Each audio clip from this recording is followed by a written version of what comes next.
el abogado Douglas T. esta tarde. Buenas tardes, abogado, bienvenido. Buenas tardes, siempre es un placer estar aquí y gracias como siempre a Progreso Hispano y a Revisión por la oportunidad para hablar hoy día sobre ya los temas de inmigración. Aquí estamos para contestar sus preguntas, sus dudas. Como usted sabe, ya las cosas en la ley de inmigración están cambiando cada día y bueno, aquí estamos para contestar sus preguntas. Gracias por la invitación. De nada, a usted, abogado, gracias por estar aquí siempre ayudando a la comunidad. Vamos a comenzar contestando la pregunta de Antonio, sin apellido, no se quiso identificar seguramente, que dice lo siguiente: ingresé a Estados Unidos con una visa de turismo procedente de México y quiero saber cuánto plazo tengo para poder pedir un asilo u otra visa que me dé un estatus legal de residencia, ya que fui víctima de un asalto que casi me matan hace 2 años en mi país. Si en caso que me nieguen el trámite, ¿me quitarían mi visa de turismo y me deportarían a mi país? Bueno, gracias Antonio por su pregunta. Esto es una buena pregunta y bueno, es una pregunta complicada, pero una pregunta que voy a dar una respuesta que será un poco larga, pero una respuesta para que ya conteste su pregunta y para que entienda bien las cosas para su caso. Empezamos a contestar la pregunta del plazo de turismo. ¿Cuánto tiempo dura en general la visa turista? Y la cosa de esto es que en general la inmigración da una visa turista para poder dar, la visa está vigente para 2 semanas, 2 meses, 2 años, hasta 10 años. Y muchas veces para la gente de México ya reciben la visa turista y la visa está válida para 10 años. Pero cuando entra a los Estados Unidos, las aduanas, la inmigración, normalmente le da un tiempo para quedarse aquí legalmente y a lo máximo normalmente 6 meses. Y eso es algo, si entro con la visa turista y queda para 6 meses, en general yo doy el consejo a mis clientes, es que tienen que mostrar a la inmigración que no tiene la intención de quedarse aquí permanentemente aquí en los Estados Unidos. Entonces, si va a quedar aquí para una visita o algo así, si pasa 6 meses aquí, es necesario pasar 6 meses fuera del país, porque si pasa más de 6 meses aquí dentro del país, entonces y sale del país para una semana, o si pasa 6 meses aquí dentro del país, sale del país para una semana esperando que va a regresar y la inmigración va a darle 6 meses para seguir viviendo acá, la inmigración probablemente va a negar su entrada. Entonces eso es una buena pregunta para cuánto tiempo en general, cuál es el plazo que la inmigración da a una persona con la visa turista. En general lo máximo es 6 meses, a veces la inmigración da menos, pero normalmente da 6 meses. Durante esos 6 meses puede visitar a los Estados Unidos, puede asistir a reuniones, puede visitar a familia, puede ir a Disney World, esas cosas importantes, pero no se puede trabajar con la visa turista.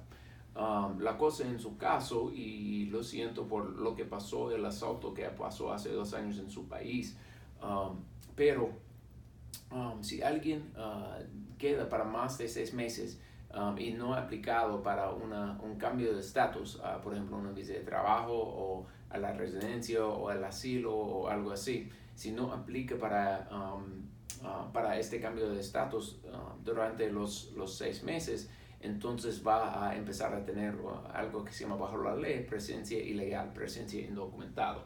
Entonces, si va a aplicar para algún cambio, es importante que aplique para cambiar a esa visa de trabajo, o la residencia o el asilo antes de cuando se vence los 6 meses. O sea, la persona sí podría solicitar un asilo habiendo ingresado con una visa de turismo. Correcto.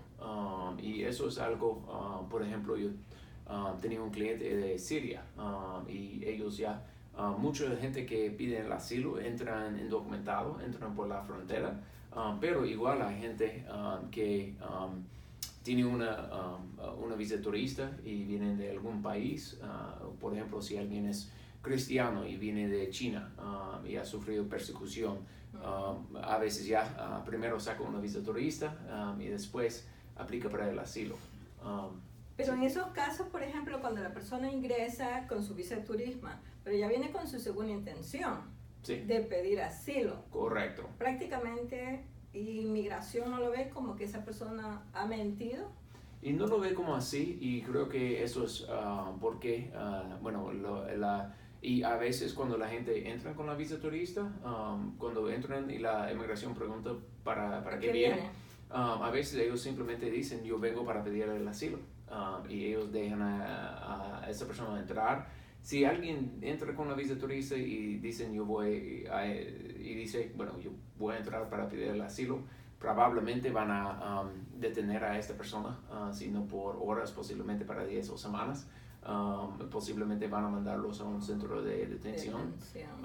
Pero es algo también, y mi consejo en este caso sería que dice la verdad, es que yo voy para una visita, pero también quisiera pedir un asilo. Es importante decir la verdad, pero en esa situación también mi consejo para un cliente sería, bueno, usted no sabe si uno va a pedir el asilo antes de hablar con un abogado. Y primero, viene para la visita, y segundo, antes de que se vencen los 6 meses, habla con un abogado sobre su caso, porque la cosa es que los reclamos de asilo son bien difíciles. Por ejemplo, si pide el asilo aquí en la Corte de Inmigración en Charlotte, el chance de aprobación solo es como 25%.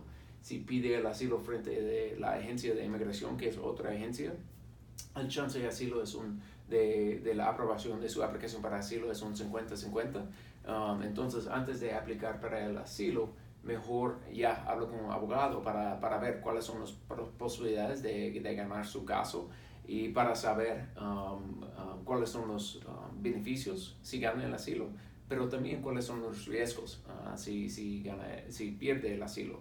Y la cosa bajo la ley es que cada persona que ha sufrido algo malo en su país, desafortunadamente no califica para el asilo. Para aplicar para el asilo, tiene que mostrar que tiene miedo de regresar para su país porque piensa que va a sufrir persecución a causa de su raza, su religión, su opinión política, su nacionalidad o su membresía en un grupo social particular.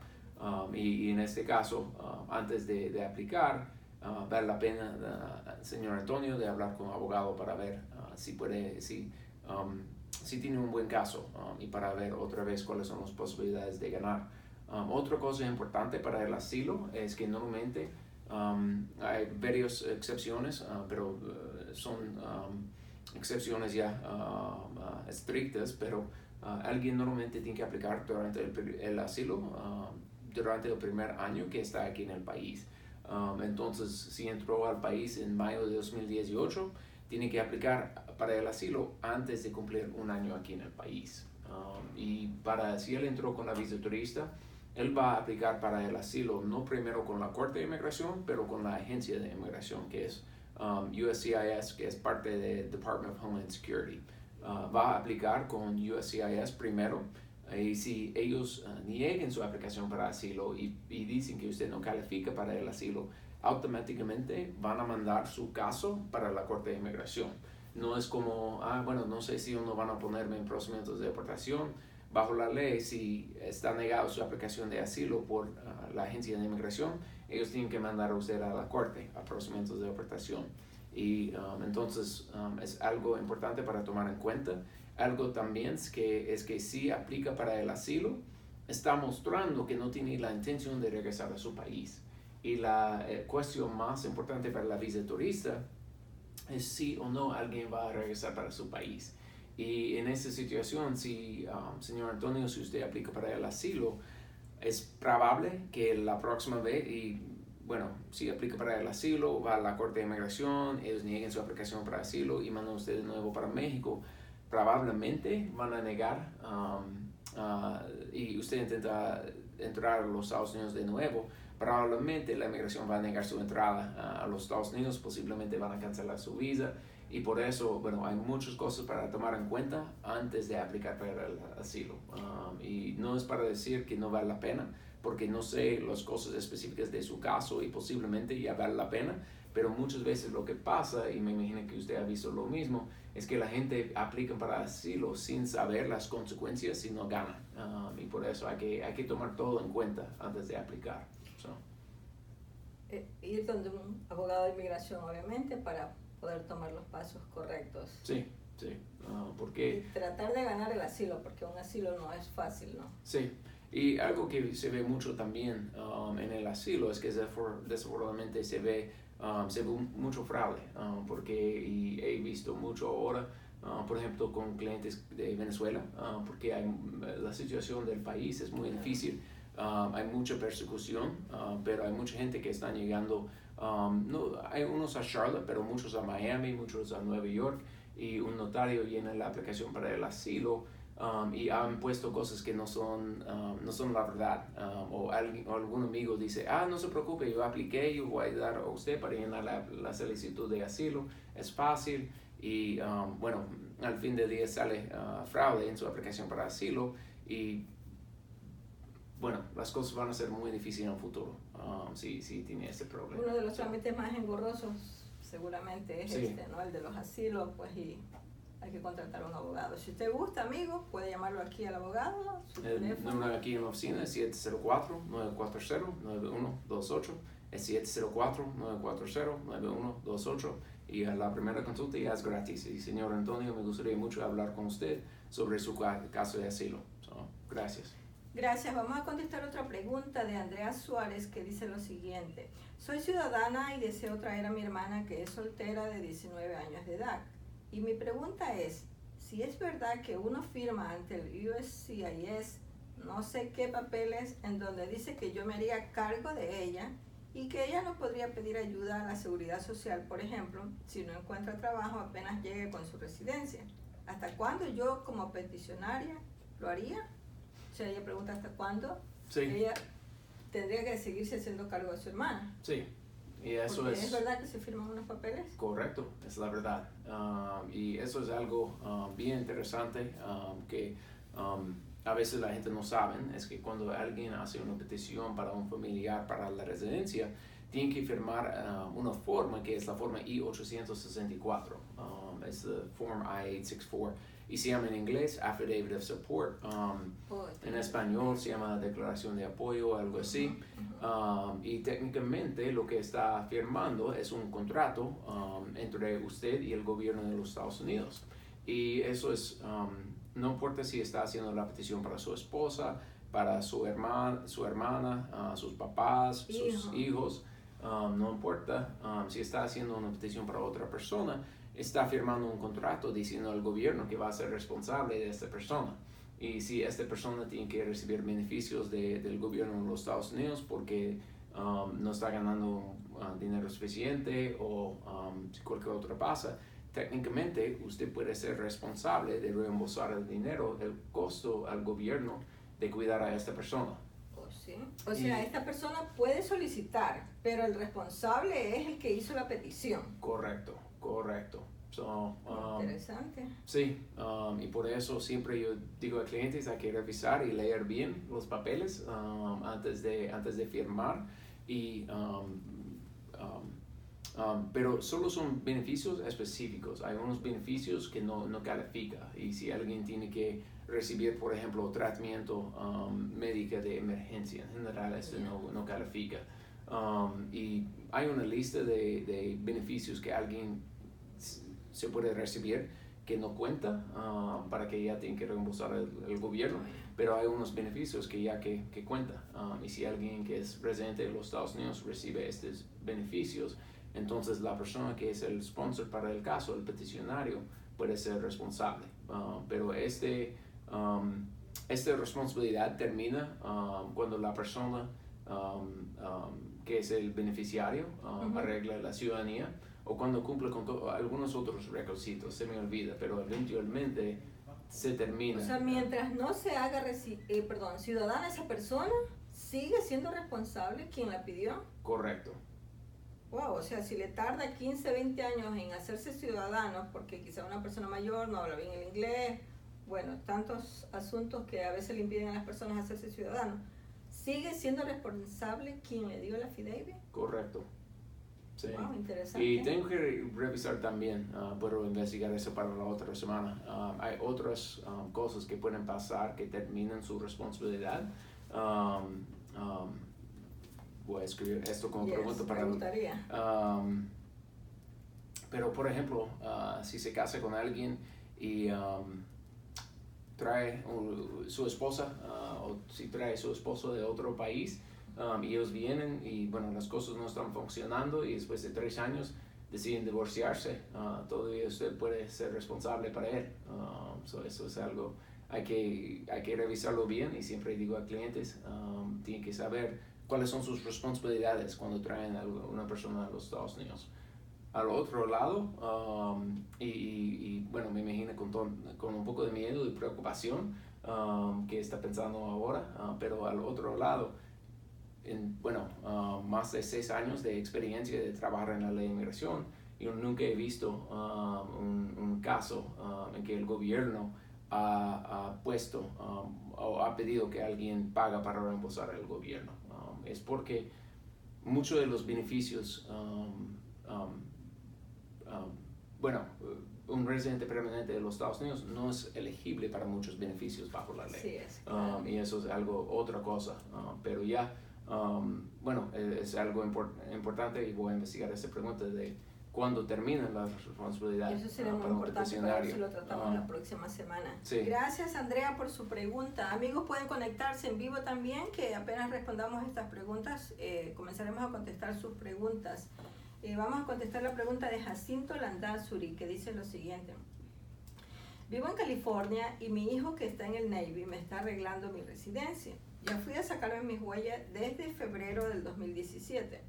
¿Cuánto es el tiempo aproximado que tengo que esperar para recibir mi Green Card? Bueno, gracias, Jacinto, por esta pregunta. Y en general, y eso es algo, es diferente para cada estado, para cada oficina de la inmigración. Vivo en California. ¿Cuánto tiempo dura para que arregle la residencia? Bajo la ley, alguien que es ciudadano de los Estados Unidos puede pedir a sus papás. Sí o no sus papás pueden arreglar la residencia, depende de su historia criminal, cómo entró al país, su historia con la inmigración, todo esto.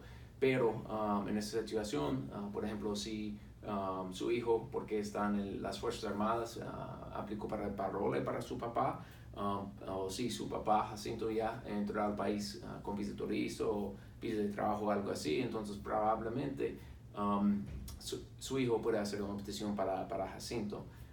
Aquí en Charlotte, si usted es hijo y ciudadano de los Estados Unidos y usa una petición para la residencia para su papá, eso es algo bien rápido para recibir la residencia, desde cuando manda la aplicación a la inmigración hasta cuando ya recibe la cita para la entrevista y la residencia. Es como 6 o 8 meses, algo así. Otro estado como California, me imagino, tiene mucho más inmigrantes y tiene ya oficinas más largas de la inmigración, pero posiblemente hay una espera más larga. Posiblemente está durando más de 1 año para recibir la residencia. Yo no estoy seguro de la oficina en California. Yo sé que hay varias oficinas en California. Aquí en Norte Carolina tenemos ya 2 oficinas, uno en Raleigh, en Durham, otro aquí en Charlotte. Pero me imagino, pero vale la pena, Jacinto, de hablar con un abogado en California para ver si el tiempo de procesar es normal para recibir la residencia, porque posiblemente su caso está atrasado. Pero también puede buscar esta información por internet. Si busca en la página de inmigración, en la página de USCIS, puede buscar la información para la oficina donde usted mandó su aplicación, cuánto tiempo está durando para aprobar las aplicaciones para la residencia. Y puede ver que está durando 14 meses, 10 meses. Puede revisar esta información por internet. Gracias, Jacinto, por su pregunta. Y posiblemente su aplicación está un poco atrasado. Yo no sé, con esta oficina de inmigración depende, cada oficina ya es diferente. Gracias, abogado. Minerva Díaz pregunta lo siguiente. Abogado, dice, mi hijo se acaba de ser ciudadano, pero él cumple 21 años a finales de septiembre. ¿Cuánto tiempo antes podría meter los papeles para que me pida? Yo entré con visa de turista a Estados Unidos y me quedé desde entonces en julio del 2017. Okay. Gracias, Minerva, por su pregunta, y eso es una buena pregunta relacionada con lo de Jacinto. Bajo la ley, si alguien es ciudadano de los Estados Unidos y tiene más de 21 años, puede hacer una petición para sus papás. La cosa, y con cualquier beneficio con la inmigración, es que cuando alguien manda una petición, tiene que ser elegible para este beneficio para que la inmigración pueda aprobar la petición. En esta situación, por ejemplo, la ciudadanía es un poco diferente. Alguien puede aplicar para la ciudadanía 90 días antes de cumplir los 3 años o 5 años como residente aquí en los Estados Unidos, depende de su categoría de residencia y si está casado con un ciudadano de los Estados Unidos o no. Pero en esa situación, si un hijo quiere hacer una petición para su papá, desafortunadamente tiene que esperar para el día que el hijo cumple los 21 años. No puede meter los papeles ni un día antes. Y si el hijo ya tiene 20 días y 20 años y 364 días de edad y esta petición llega a la inmigración este día, la inmigración va a negar la aplicación para la residencia. Entonces mejor esperar para el cumpleaños del hijo para mandar la petición para la residencia para su mamá. O sea, tendría que esperar hasta finales de septiembre, cuando sí. él cumpla los 21 años. Sí, y puede mandar este día y es importante que no manda un día antes porque para la petición y para lo de la residencia estamos hablando, sin honorarios de un abogado, estamos hablando de $1,700 en total, $1,225 para la residencia y $535 para la petición y $130. Entonces, hay que esperar para que no pierda todo ese dinero y no gaste todo ese dinero. Hay que esperar para que el día que cumple los 21 años. Buena pregunta. Gracias, abogado. Gracias, María Moreno, por estar en vivo contactándonos a través de esta plataforma digital. La señora María Caballero pregunta lo siguiente. Mi papá es ciudadano, pero yo no tengo el apellido de él y él me quiere pedir. ¿Será que tengo posibilidades que pueda pedirme? Bueno, gracias María por esta pregunta y ahora yo estoy manejando un caso parecido. ¿Ah, sí? Depende de qué país es ella y varias otras cosas, pero en general un país, un ciudadano de los Estados Unidos puede hacer una petición para sus hijos, aun si sus hijos ya tienen más de 21 años y aun si sus hijos ya están casados. En esa situación, y no sé de qué país es María, pero si nace el hijo y cuenta como legítimo bajo la ley, o si no hay una diferencia entre hijos que nacen papás que están casados y papás que no están casados, entonces su papá ya puede hacer una petición para usted. Si su nombre no aparezca... El apellido, si no aparece el apellido, ella no tiene el apellido del papá. Si el nombre de su papá no aparece en su acta de nacimiento, lo que probablemente va a pedir la inmigración es una prueba de sangre. Y ellos no se puede hacer la prueba de sangre antes de meter la petición a la inmigración. Lo que tienen que hacer es que primero tienen que mandar la petición, que es la I-130, a la inmigración, y después ya la inmigración, después de estas peticiones están durando años para que la inmigración los apruebe, pero la inmigración va a mandar una carta diciendo, el nombre que aparece en su acta de nacimiento de su papá no es el nombre del peticionario, por favor manda pruebas mostrando que él es su papá o manda una prueba de sangre. El ADN, sí, ADN, ¿no? Sí, okay. ADN. ADN. En inglés DNA, DNA, pero la inmigración va a mandar una carta diciendo, mándanos una de dos cosas. Uno sería pruebas que ya creció con él, entonces fotos de cuando era joven, certificado de bautismo, cosas mostrando que él fue su papá, o puede mandar una prueba de sangre. Y yo siempre doy el consejo a clientes, mejor mandar a hacer la prueba de sangre. Primero. No, después de mandar la petición. Después de mandar la petición. Correcto.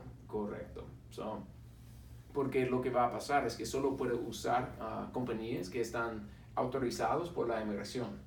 Yeah. Y ellos van a mandar los resultados, no a usted, pero van a mandar directamente a la inmigración. Va a darle una copia, pero están certificados para hacer esto y tienen que mandar todo directamente a la inmigración para que no haya ninguna pregunta de si o no es su papá.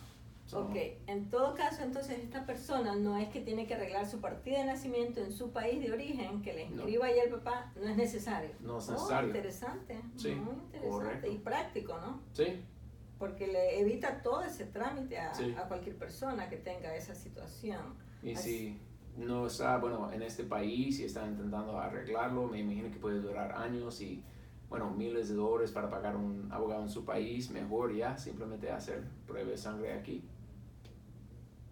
Perfecto. Y no importa dónde esté la persona, si está fuera del país o si está aquí en Estados Unidos, quizás sin documentos, Y bueno, no importa, porque todavía ya puede hacer la... es su papá. Sí, porque todavía es su papá y todavía puede hacer la prueba de sangre aquí. Y lo hacen, la prueba de sangre está hecho por una agencia privada, una compañía privada, entonces no tiene que pasar por oficina de inmigración para hacerlo y arriesgarse.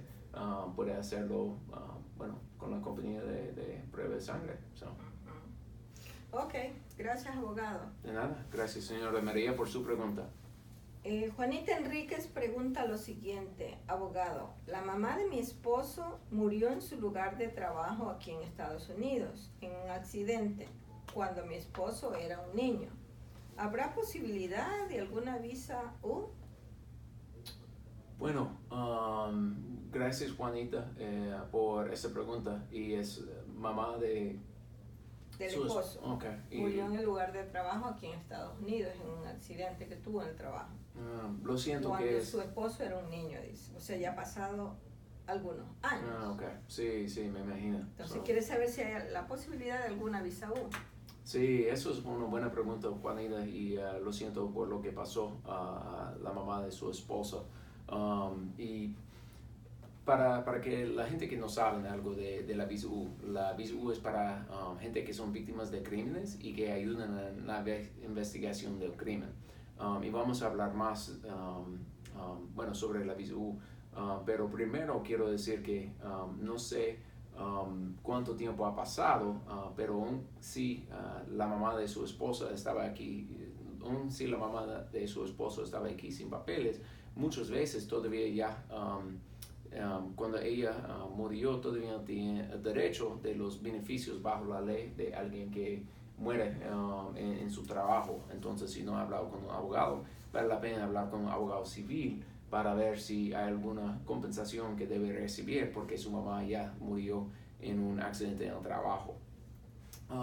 La cosa de la visa U es que en general es para gente que son víctimas de crímenes y si el muerto solo fue un accidente y algo trágico que pasó en el trabajo y desbordadamente había algún accidente de construcción o no sé qué pasó, pero si no había ningún crimen, entonces en general no se puede calificar para la visa U. Un asesino es algo que se puede calificar para la visa U, pero otra vez si esto solo fue un accidente en el trabajo y no fue como un asesino o algo así, entonces no se puede aplicar, no se puede calificar para la visa U.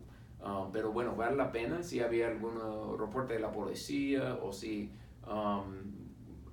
bueno, si había algún crimen que fue involucrado en lo que pasó, entonces vale la pena de hablar con un abogado para ver si uno puede calificar para la visa U. Pero lo siento otra vez por lo que pasó, Juanita, y buena suerte con su caso. So. Gracias, abogado. Amigos, todavía pueden conectarse. Tenemos unos minutos más para poder contestarles sus preguntas. Mientras tanto, vamos a contestar esta pregunta de alguien que me hizo llegar por email, que dice lo siguiente. Mi hijo tuvo una corte de inmigración la semana pasada y el juez le dijo que le daba 6 meses para salir del país. Esta corte se la adelantaron ya que la tenía inicialmente para diciembre del 2019. ¿Se podría apelar esta decisión ya que ellos la cambiaron y solo nos avisaron 3 días antes de la semana pasada? Entonces, ¿esto suele suceder?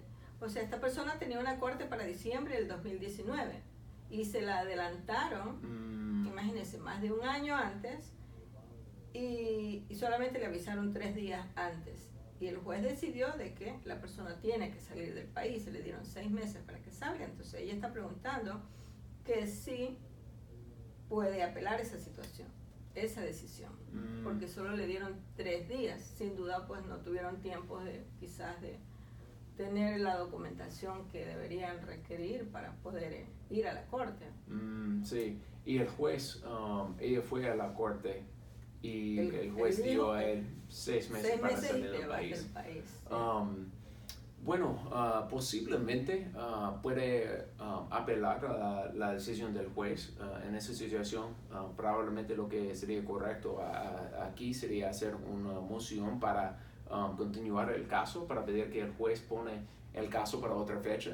Y hay muchos casos en la Corte de Inmigración en que por cualquier razón el juez no le da la oportunidad para continuar su caso con poca noticia de cómo va a tener esto. Y por eso ya en su caso vale la pena de hablar con un buen abogado de la inmigración que tiene experiencia en los casos en la corte para preguntar si o no vale la pena de intentar apelar la decisión del juez. Porque en esa situación posiblemente no fue justo del juez no continuar el caso para otras 2 semanas para que pueda buscar un abogado, otro mes para que pueda buscar un abogado. Aquí en Charlotte normalmente... yo nunca he visto que esto ha pasado aquí en Charlotte, no sé dónde estaban ellos. No sé. Sí, pero busco un buen abogado para ver si uno vale la pena de intentar arreglar el caso para que pueda pedir más tiempo para seguir luchando el caso de su niño. Lo siento que esto pasó, pero esto ya ahora con las cosas en las cortes de inmigración, como ha visto por las noticias, están intentando apurar las cosas y posiblemente eso es una consecuencia de lo pero, que... ¿Y las cortes de inmigración las ponen así para tanto tiempo?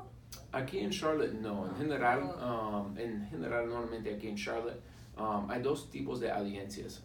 Uno es se llama Master Calendar Hearings, pero esos son audiencias en que hay mucha gente, como 20, 30 personas, y el juez dice, bueno, ¿qué es lo que está pidiendo? Y alguien está pidiendo el asilo y tiene que entregar la aplicación al juez, y el juez va a decir, bueno, gracias por entregar la aplicación, vamos a ponerlo para un individual hearing, que es otra audiencia más larga, en como 1 año, 2 años, a veces menos, a veces solo como 6 meses, pero va a continuar el caso y va a ponerlo para otra audiencia.